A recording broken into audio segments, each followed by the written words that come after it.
Guys, so ngayon, nandito na naman ako. Ngayon ako naka-vlog kasi mabusy ako. Tsaka cellphone na ng kapatid ko tong gamit ko. Ito ang cellphone ko, nabasag. Wait lang na, hindi siya nakikita.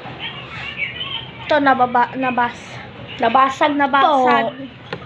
At ngayon ko lang makikita ang aking YouTube channel.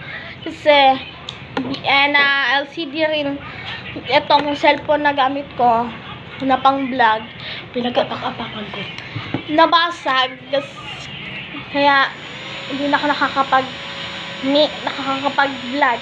Tsaka guys, i-follow nyo ako sa TikTok. Ito ang pangalan ng TikTok. Ito.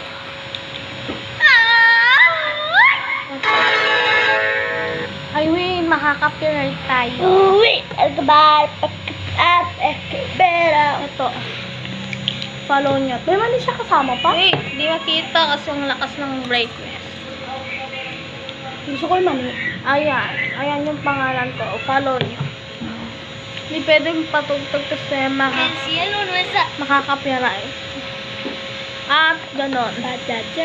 At gabi na sa amin. At bakasyon namin sa school. Ay, kaya hindi ako nakakapag-vlog kasi busy sa school. Kaya ngayon ako nakapag-vlog ngayong bakasyon. So, bye-bye. See you bukas. Bye-bye.